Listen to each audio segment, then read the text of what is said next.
రాఘవ, ఆ అమ్మాయి తప్పు చేయలేదని మేము అసలు అనలేం, కానీ ఆ తప్పుకి ఇంత పెద్ద శిక్ష అవసరం లేదురా. ఇంట్లోకి రానివ్వరా.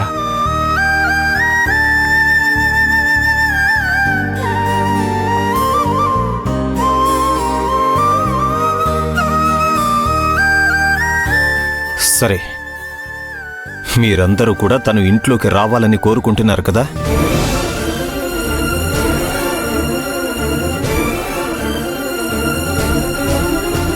నేను వద్దన్నా మీరు తను రావాలని కోరుకుంటున్నప్పుడు నేనే ఇంట్లో నుండి వెళ్ళిపోతాను.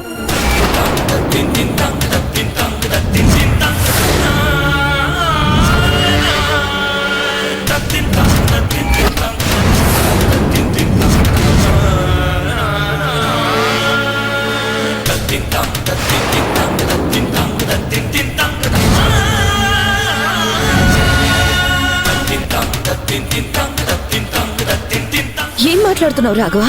అవునక్క, కట్టుకున్న భర్తను కూడా నన్నే మోసం చేసి తనే నాకు అప్పు ఇప్పించి వాళ్ళ దగ్గర కూడా కమిషన్ తీసుకుంది అంటే ఏమనుకోవాలి?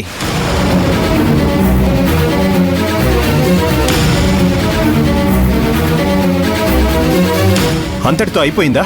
ఆ తప్పుని సమర్థించుకోవడానికి వాళ్ళు మంచి వాళ్ళు అది చేస్తారు ఇది చేస్తారని మోసం చేస్తూనే వచ్చింది.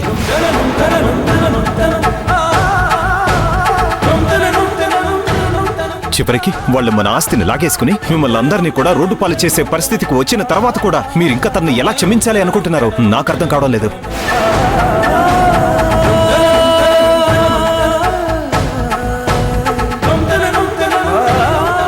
క్షమించే అంత పెద్ద మనసు మీకుందేమో కానీ నాకు లేదు. అందుకే తనని క్షమించి మీరు ఇంట్లోకి తీసుకొచ్చారనుకోండి, నేనే ఇంట్లో నుండి బయటికి వెళ్ళిపోతాను.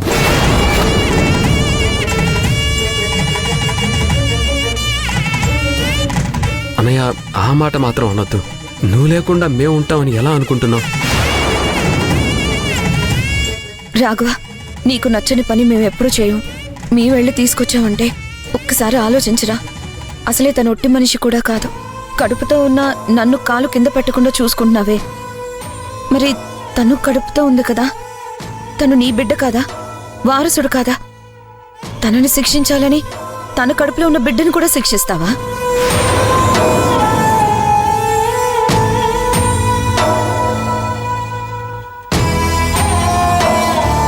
నా మాట విని రాఘవ, కడుపుతో ఉన్న దగ్గర నుంచి నిన్నిప్పటి వరకు ఏమీ అడగలేదురా. ఈ అక్క కోసం ఈ ఒక్కసారికి తను క్షమించరా.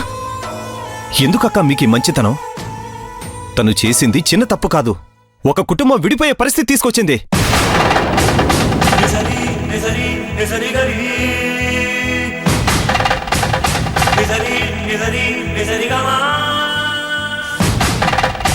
మన ఇల్లు ఉండగా మీరందరూ వెళ్ళి ఏదో ఒక అద్దెంట్లో ఉండాల్సిన పరిస్థితి తీసుకొచ్చింది అంటే దానికి కారణం ఎవరు? ఇన్ని చేసినా కూడా తన్ని ఇంకా ఎలా క్షమించాలనుకుంటున్నారు?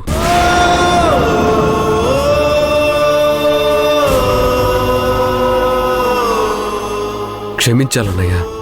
ఎందుకంటే తను ఈ ఇంటి మనిషి కాబట్టి, నీ భార్య కాబట్టి. ఊరందరికీ న్యాయం చేసే నువ్వు నీ భార్య నడి రోడ్డులో వదిలేస్తానంటే నలుగురు నిన్నే కదన్నయ్య తక్కువ చేసి మాట్లాడతారు.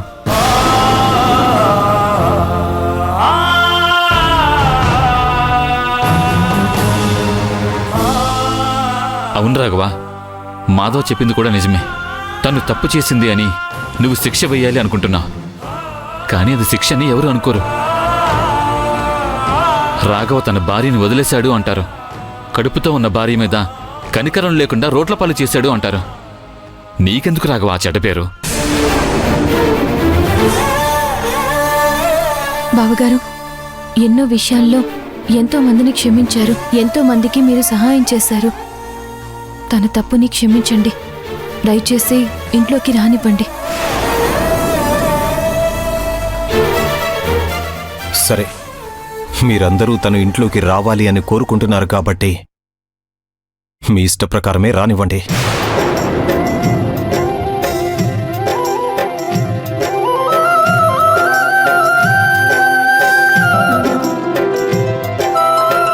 కానీ తనకు నా గదిలో కానీ మదిలో కానీ స్థానం ఉండదు.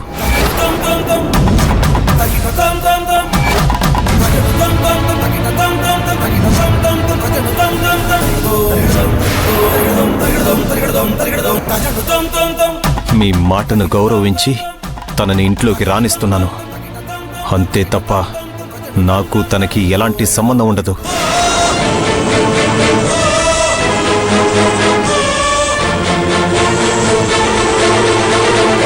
తను మళ్ళీ నా భార్యగా ఉండే అవకాశం నేనివ్వను.